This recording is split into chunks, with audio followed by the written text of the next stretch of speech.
आज चौधरी चरण सिंह का परिनिर्वाण दिवस है। वो कहते थे कि एक नज़र किसानों की खेत पर और दूसरी संसद पर होना चाहिए। मैं एक दूसरा पक्ष दिखाऊंगा। मैं राकेश टिकैत जी को बुला के लाया हूं खुद। वो आना नहीं चाहते थे, वो कहते थे कि नहीं कोई बात नहीं है। मैं उनको बुलवा के लाया हूं। देखिए, लॉकडाउन है, महामारी है। टीवी पर बैठ के लगातार लोग सवाल पूछते हैं कि आपके लॉकडाउन से कोरोना बढ़ रहा है, लेकिन यहाँ ऐसे सैकड़ों लोग रोज आते हैं, रिक्शा वाले, गरीब, लाचार, बेबस, जो बैठ के खाना खाते हैं, उनको इज्जत से। और देखिए, गाय जिसके नाम पर राजनीति होती है वो भी खाना खा रही है। तो राकेश टिकैत साहब हैं जो लगातार सोचिए 6 महीना से आंदोलन चल रहा है, उसके बाद भी कोई भेदभाव नहीं, कोई ऊंच नीच नहीं, सबको खाना मिला। लॉकडाउन में कोई काम धंधा नहीं है। टिकैत साहब थोड़ा आ जाइए, इधर आ जाइए। इधर लंगर तो आपका चल ही रहा है लगातार। ये आपने नब्ज पकड़ ली है। जो लोग कह रहे थे, क्या जब मतलब कहेंगे, जो लोग कह रहे थे कि आप लोग की वजह से कोरोना फैल रहा है, और ये टीवी वाला ज़्यादा कह रहा है। कोरोना, हाँ कह तो रहे ये। कोरोना तो जब से फैल रहा है, जब से 4 लाख केस आए जिस दिन, उसी दिन अमित शाह की मीटिंग बंगाल में थी। उनको एक दिन टीवी वालों ने कहा कि उनके कारण भी फैल जा, उन्होंने नहीं कहा। ये तो एक हफ्ते का इनका पूरा पैकेज था। ये एक हफ्ता किसानों पे कोरोना के नाम पर चलाना है। ये Tikri border, Singhu border, Ghazipur border, अगर मान ले आसपास के इलाके का, तो कितने लोगों को खाना मिल रहा है? कैमरा उधर दिखाइएगा जो लोगों को खाना मिल रहा है। हाँ, अरे खाना ना किसी का दिखाया करते, ना खाना गिना गए। भोजन पे सबका अधिकार है। भोजन किसी एक का थोड़ा है कि भोजन हमारा है या भोजन इनका है। भोजन पे सबका अधिकार है। लंगर ब्रेक नहीं हुआ। लंगर ब्रेक क्यों होगा भाई? किसी के पास में अनाज है, आटा है, दाल है, कोई खाने वाला है। अगर ये खाने वाला ही नहीं होगे तो उसका क्या होगा? तो ये खाने वाले हैं जब ही तो बनता है। ये मैंने देखा है, अपनी आंखों से देखा है, तब मैं आपको बोला। तो ये सवाल आप टेलीविजन पर जब जाते हो तो क्यों नहीं पूछते कि इस देश का कोई सांसद, विधायक, अगर वो एक छोटा छोटा लंगर लगा देता तो हजारों करोड़ लाखों लोग भूखे नहीं रहते? नहीं, वे क्यों लगाएंगे? उनका क्या मतलब उससे? वे नहीं लगाते। लंगर भंडार तो संगठन लगाता है, गुरुद्वारे लगाते हैं। लंगर भंडार तो वे लगाते हैं। कोरोना में लगा दे, महामारी है, लोग का काम धंधा चौपट है। नहीं, कोई नहीं लगाता। उनका क्या मतलब? वे तो व्यापारी लोग हैं, तो व्यापार करते हैं। ये सरकारी बड़े व्यापारियों की उसके। और कोई भोजन कर रहा उसको इसलिए टीवी पर उस पर वे तो 2 किलो आलू और 2 किलो आटा दिया। 8 आदमी देने वाले थे, 1 आदमी लेने वाला। अब ऐसा लग रहा था कि ये अकेला देने वाला और ये 8 मांगने वाले। उसमें एक पैकेट को 8 आदमी दे रहे थे। तो एक किसी की अगर मजबूरी है, अगर उसने भोजन ले लिया, उसने हाथ ऐसे कर दिया, तो उसको टीवी पे दिखाओगे? तो ये हालात नहीं होने चाहिए। कल वो भी बड़ा आदमी हो के वो भी बांटने वाला बन सकता है। आज मजबूरी है उसकी। ये रिक्शा वाले हैं, ये हैं, 2 वक्त की रोटी के लिए इनको लाले पड़ते हैं। अगर ये बाजार में भोजन करेंगे तो 50 और 100 150 रुपये का है, इनको मिल रहा है, यहाँ पे लग रहे हैं। किसी ने सामर्थ्य खुआने की दी है किसानों को, तो उसने लगा दिया है यहाँ पे। और बाहर आन के वहाँ पे कोई वैसा भी ना हो, तो ये बैरिकेटिंग के बाहर ये भंडारे की व्यवस्था करी। तो जो भी लोग बाहर से आते हैं उनकी सब व्यवस्था है कि यहाँ पे ये भंडारा करें। या आप लोग आंदोलन भी कर रहे हैं, पंजाब में भी बम्पर फसल हुई है, आपके यूपी में भी बम्पर फसल हुई है, आंदोलन भी, फसल भी। क्या कहेंगे? चूँकि फिर से पूरे देश की नज़र है आप लोगों पर, कि लोग अब सोशल मीडिया पर यहाँ तक लिख रहे हैं कि डेमोक्रेसी रहेगी कि नहीं रहेगी वो किसान आंदोलन से ही तय होगा। नहीं, बिल्कुल ठीक लिख रहे हैं। मतलब एक लोकतांत्रिक देश में जहाँ पे ये कहते हैं कि चाय बेचने वाला प्रधानमंत्री बन सकता है, तो अन्न बेचने वाला, अन्न उत्पादन करने वाला अपनी बात कहने के लिए दिल्ली में आया और 6 महीने तक उसकी बात नहीं सुनी जाएगी। तो आने वाले टाइम पे कोई चाय वाला और कोई गांव का आदमी फिर प्रधानमंत्री नहीं बन सकता। ये चीज़ें उन पे भी लागू होगी। अगर देश में लोकतंत्र की धज्जियां उड़ेगी, अगर शांतिपूर्ण प्रदर्शन को आप नहीं सुनोगे, तो फिर वो कहावत खराब होगी कि देश में यहाँ पर लोकतंत्र है कि एक आदमी जो गांव से जाता है और वो प्रधानमंत्री के पद तक जाता है। वो नहीं होगा फिर। ये आज अमित मालवीय है, ये एक आईटी सेल के हेड हैं। इन्होंने कहा है कि न कुंभ से कोरोना फैला है, न रैली से फैला, ये आंदोलन जीवी, ये किसान आंदोलन से कोरोना फैला है। रैली से कोरोना नहीं फैला। नहीं, रैली बंगाल में हुआ, कुंभ हरिद्वार में हुआ, दिल्ली पंजाब में जो कोरोना फैला है उसके लिए किसान जिम्मेदार है। ये आईटी सेल का हेड है। आईटी सेल का तो हेड उठी का है ना, बीजेपी का तो बहुत पैसे खर्च करते हैं उनके ऊपर। ये तो सब लगेंगे ना, ये कहेंगे, उनके कहने से कुछ नहीं होगा। न ये आंदोलन खत्म होगा, न ये आंदोलन ही खत्म होगा देश से, ना आंदोलनकारी खत्म होगा। ये 4 लाख ट्रैक्टर भी वही हैं और ये 25 लाख भी आदमी भी हिंदुस्तानी हैं। ये 26 तारीख भी हर महीने आती है कैलेंडर से, 26 तारीख गायब नहीं हुई। ये कान खोल कर सुन लो आईटी सेक्टर वाले भी, ये 26 तारीख भी वही है, ये आंदोलनकारी भी वही हैं और ये ट्रैक्टर भी वही है। आप कह रहे हैं, आप बीजेपी के जो प्रवक्ता हैं, 100-150 चैनल अखबार, उससे कैसे निपटेंगे? आप ही कहते हैं कि आपने तो उस दिन देख रहे थे एक पत्रकार को मुंह पर आपने कहा कि तुम लोग बीजेपी के प्रवक्ता हो, उससे कैसे निपटेगी? ये तो जनता निपटेगी, ये देश की जनता निपटेगी। जब भी क्रांति होती है तो भूखा आदमी क्रांति करता है, कोई कोठी चमकीली कोठियों में बैठने वाला आदमी क्रांति नहीं जाता, भूखा आदमी क्रांति जाता है। क्रांति जाएगी ना, इसके वोट का भी अधिकार इतना ही है, और जो चमकीली कोठी में 7वीं मंजिल पर रहता है उसका भी वोट का अधिकार है। ये इनके जो अधिकार हैं इनका हनन नहीं होगा, ये तो भूखा आदमी ही क्रांति जाएगा देश में। ये वैचारिक क्रांति है, ये ख़त्म नहीं होगी, ये बंदूक से, डंडे से, गोली से ख़त्म नहीं होगी। वैचारिक क्रांति दुनिया में विचार से ही ख़त्म होगी। क्या पिछले 2-3 महीने में आपको भी मौका मिला है, आपने भी देश भर में घुमा है, तैयारी की है, क्या रणनीति बना रहे हैं आप लोग? क्योंकि अब सबकी नज़र भी है आप पर, हैं जी। क्या रणनीति बना रहे हैं? हम तो रणनीति आंदोलन की बना रहे हैं, आंदोलन चलता रहेगा।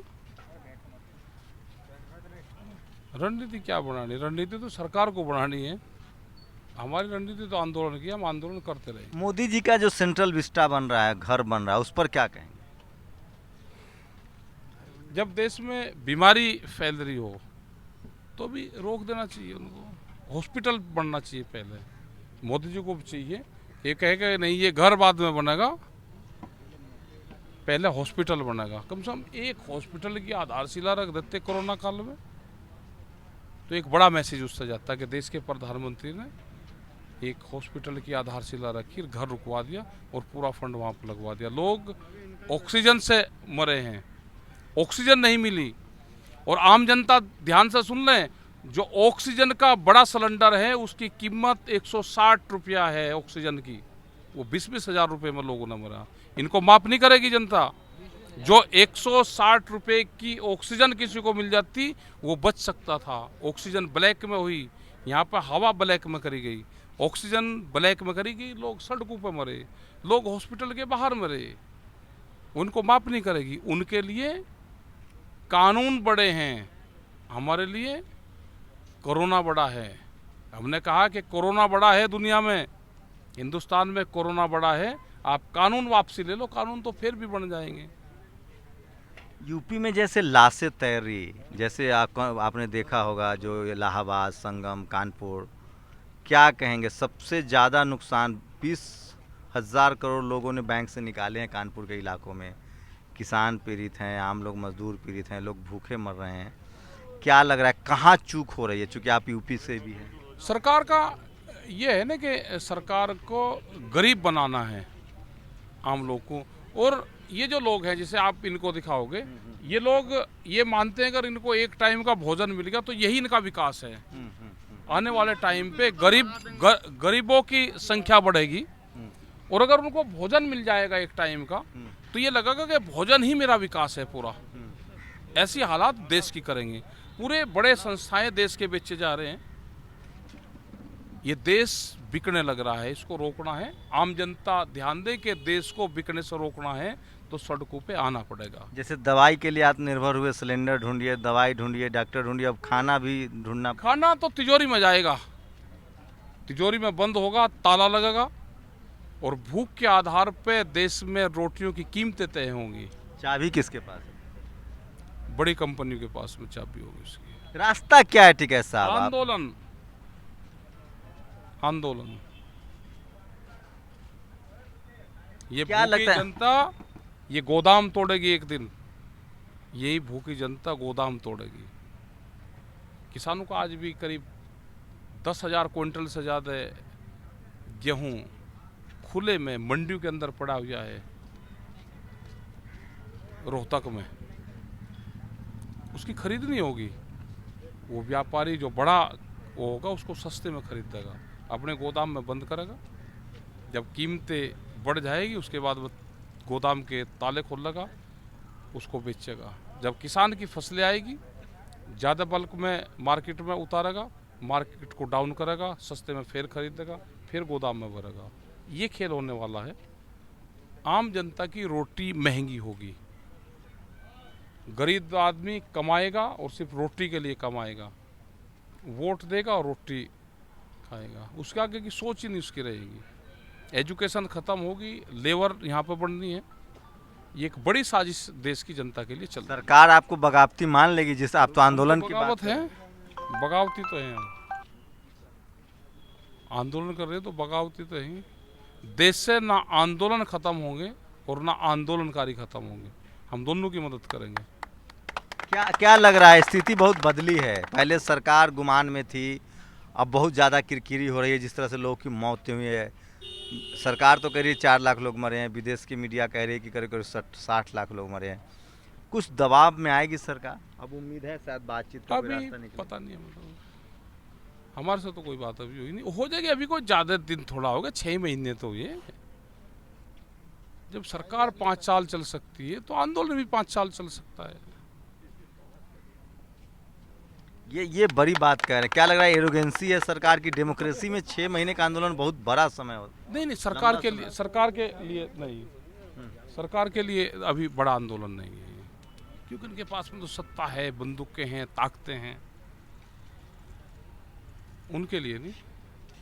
टीवी अखबार वालों का कुछ लगता है माइंड सेट चेंज हुआ है या अभी भी वो उसी माइंड सेट? उनको तो एक पैकेज था 1 हफ्ते का, वो उनका पूरा हो गया, अब नहीं आएंगे वे। अभी 1 हफ्ता उनको कोरोना पर चलाना था, वो चला रहे हैं वे, उसमें अभी नहीं आएंगे। आप ही लोग को जिम्मेदार ठहराना था कोरोना। हाँ, वो था तो उनका पैकेज तय हुआ था। अभी तो ये गांव में जाएंगे, जो संघ के लोग हैं, इनके बीजेपी के लोग हैं, एक गांव को चिन्हित करा है, 1 लाख गांव को, उसमें जाएंगे जिनकी डेथ हुई है, जिनको कोरोना से हुआ नुकसान, उनके घरों पर जाएंगे। लोग उनका इंतजार कर रहे हैं, जरा गांव में आए, गांव में ये जाएंगे तो इनका स्वागत होगा। गांव में इनकी तैयारी कर लेना, गांव में आएंगे ये। 1 लाख गांव का टारगेट बनाया है कि बीजेपी के और संघ के लोग गांव में आएंगे, गांव में जाएंगे, उन लोगों के बीच में जाएंगे जिनके परिवार गए, जिनको नुकसान हुआ है, उनके बीच में जाएंगे ये। तो मैं इसीलिए आया था यहाँ कि आज चौधरी चरण साहब का परिनिर्वाण दिवस है। आज क्या लग रहा है, किसान की पूरी राजनीति खत्म हो गई है और किसान नेता चाहे देवीलाल हो, चौधरी चरण सिंह हो, देवगौड़ा, ये सब हाशिए पर डाल दिए गए हैं धर्म और जाति की राजनीति की वजह से। हाँ, किसानवाद देश से जहाँ लग रहा है और धार्मिक एजेंडे, ये एजेंडे वो एजेंडे, पॉलिटिकल पार्टी इसमें उनको डाल रही है। किसको इसके लिए दोषी मानते हैं? ये तो जो मौजूदा सरकारें हैं वे इसमें दोषी है। लेकिन उनका तो ये है कि उनको तो वोट कैसे मिलेगी, वो तो वोट की राजनीति करते हैं। ये आंदोलन ही इस आम जनता का रखवाली बनेगा। पूरी दुनिया की नज़र किसान आंदोलन पर है और राकेश टिकैत पर है कि क्या सरकार के सामने किसान घुटने टेकते हैं या सरकार किसान के सामने घुटने टेकेगी। एक बात तो तय है कि पिछले 30 साल से रोजी रोटी, अस्पताल, स्कूल का मुद्दा भुलाकर आपको धार्मिक अंधकार में धकेल दिया गया और कोरोना ने सब कुछ साफ कर दिया है कि अभी भी आपके लिए स्कूल, अस्पताल की ज़रूरत है। राकेश टिकैत उसी स्कूल, अस्पताल और रोटी की लड़ाई लड़ रहे हैं और फिलहाल भारत में विपक्ष का एक मजबूत चेहरा बने हुए हैं और राजनीतिक दलों को भी उम्मीद है कि अगर राकेश टिकैत का आंदोलन सफल होता है, किसानों का आंदोलन सफल होता है, तो उनके लिए भी डेमोक्रेटिक सिस्टम में बने रहना आसान होगा। बहुत सारी बातें गर्भ में हैं, भविष्य में है, क्या होगा नहीं पता, लेकिन एक बात तो तय है कि टिकरी बॉर्डर हो या गाजीपुर बॉर्डर हो या सिंघू बॉर्डर हो, किसान आंदोलन के लोगों ने लगातार जो मज़दूर थे उनकी मदद की है, खाना खिलाया है, और ये लड़ाई जो है उससे आगे बढ़ रही है और ये पेट की लड़ाई है। देखते हैं कि आगे क्या होता है। एक बात तो साफ है कि सरकार न किसान की सुन रहे हैं, न आम लोगों की सुने, न दवाई है, न रोजी रोटी है, न अस्पताल स्कूल है। आप लोग की क्या प्रतिक्रिया है? क्या अब भी लगता है आपको कि सरकार का जो निजीकरण का रवैया है, चाहे वो कृषि हो या व्यापार हो या रेल कारखाने हो या तमाम फैक्ट्रियाँ हो, वो सही है, या किसानों की जो मांग है कि ज़मीन का अधिकार हमारे पास रहे, इंडस्ट्रियलाइजेशन ना हो, वो सही है? अब तो कम से कम आपका मन साफ हुआ होगा। अपनी प्रतिक्रिया जरूर दीजिए। शुक्रिया सर हमसे बात करने। धन्यवाद जी, धन्यवाद। कैमरामैन आशीष के साथ Shambhu Kumar Singh, national Dastak, Ghazipur border, Delhi. National Dastak की आपसे गुजारिश है कि अगर इसको बचाना चाहते हैं तो नेशनल दस्तक को सब्सक्राइब करने के लिए रेड कलर के सब्सक्राइब बटन को दबाएं, फिर बेल आइकन की घंटी दबाएं। नेशनल दस्तक को बचाने के लिए बहुत जरूरी है कि हर खबर को शेयर करें, लाइक करें, कमेंट जरूर करें।